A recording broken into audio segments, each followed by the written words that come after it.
So, we've all had an original character at least once, right? In OC, we've made up for multiple reasons, either it be sheer boredom or to maybe make a story out of them. Going off that, hi, I'm Moth, and today we will be redesigning a couple of my old high school OCs I made for that story, City of Bells. Starting off, I'm going with my old OC Corinne, and I am tearing him down to the root. When I first made him, I gave him little to no personality other than the fact that he was a quiet kid and that he was tall. That was it. Nothing else. So, we're completely changing him. Back when I first made him, I gave him the name Liam, which makes no sense to me now because he's meant to be Middle Eastern. I was 13 when I made him, okay? I was really insensitive about a lot of things, don't bully me. Anyway, for Corinne, I kind of wanted to keep the fact that he was a quiet and tall type, but I also wanted to make him look older than he actually is to give off the sort of big, mean appearance, though really he's just a sort of gentle giant.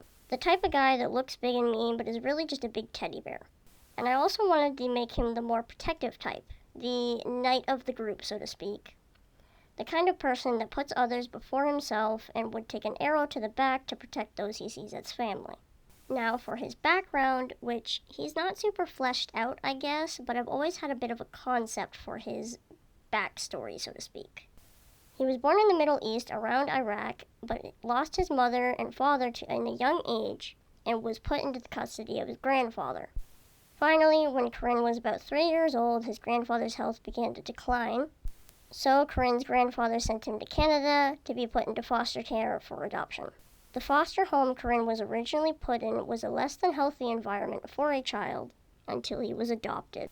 And he was adopted by another OC of mine, Darius Zapeta, who I've actually already redesigned and you may have seen if you follow my Instagram. Darius was a man of wealth and was born into money and was given many things on a silver platter. But instead of Corinne getting a life of luxury with his new adoptive father, he was neglected by Darius and raised by maids and nannies. After a couple of years, when Corinne was in his 6th year of school, he met another character who I will be redesigning today, Lyra Ayers. She had accidentally thrown a softball directly into his face during PE class. But despite that being how they met, they actually became very good friends very quickly. And eventually, when he was about 16 years old, Corinne moved in with Lyra and her family when Darius had kicked him out over an argument that had turned physical. So yeah, that is Corinne for now. This design isn't finalizing anything. I'm probably going to come back to him a couple more times, but I do like how he looks. I do think a lot of the struggle in this design is just the fact that I don't know really how to shade and render properly. That could very well just be a Procreate thing, or it is me. Besides that, let's move on to the next character.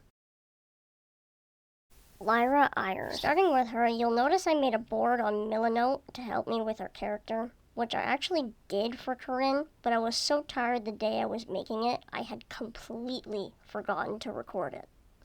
Which, trust me, I am very much clowning myself for. Now, with Lyra, I had less ideas on what I wanted to do with her than I did with Corinne. With Corinne, I knew a lot of what I wanted with the body type, and I already had ideas on what I wanted for his personality, but with her, all I really had in mind was the body type I wanted to give her. Other than that, I didn't really have much in mind.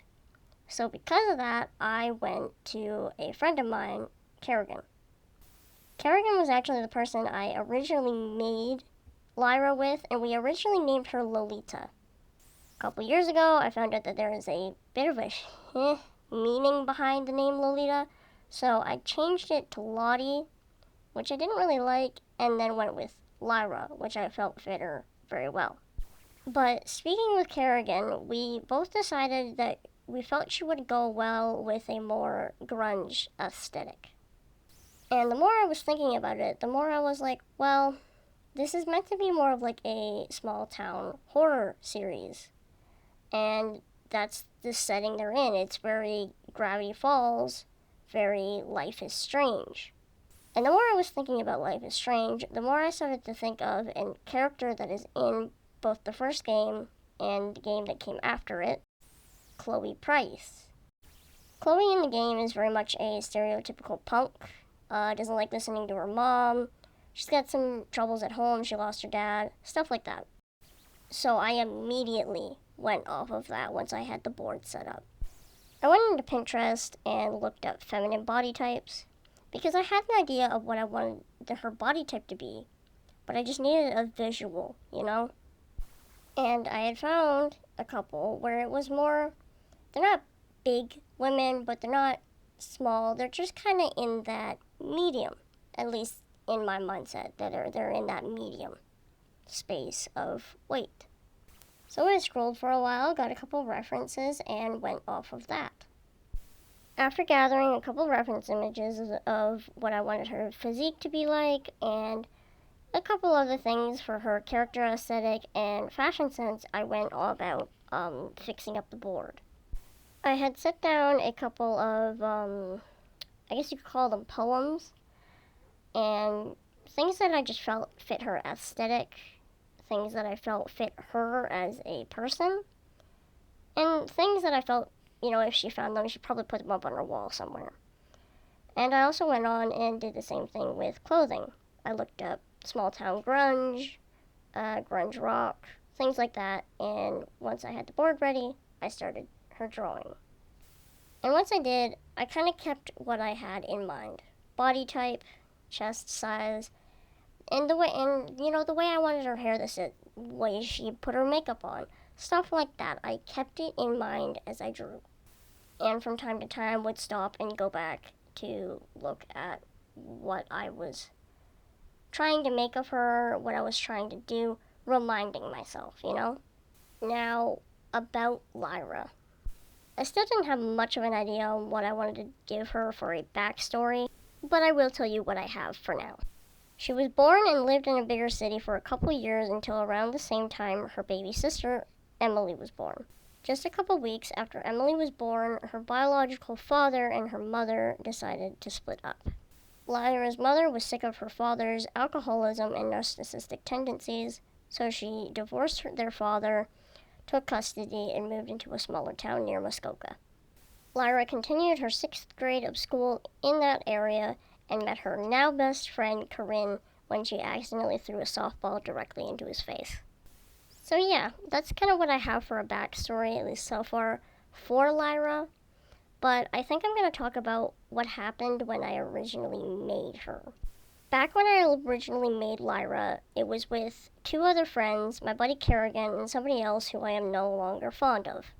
We made her albino for some weird reason, and this person, who I'm no longer talking to, insisted that we made her indigenous. I had no problem with that, thought it was cool, and we went ahead and did that. But this person, who I actually left in charge of doing research for indigenous people because I didn't want to be insensitive, started saying that we should add these chin and forehead tattoos that were meant to symbolize bravery. I then found out a couple years after not being friends with this person anymore that the chin and forehead tattoos that they suggested we gave her actually symbolized children. I don't know if this is 100% true, but I remember seeing from another creator that the line tattoos that go down the chin are meant to symbolize how many children you have. Realizing that and realizing how insensitive I was, I got rid of the tattoos and got rid of the albinism. But yeah, that is Lyra. Same as I said about Corinne, these OCs both still need some rework to do. And I will admit that there are some spots both in their designs and in their story that could use some reworking still. And if you have any feedback or polite criticism, I would love to hear it. Other than that, thank you for watching, and I hope to see you next time. Bye!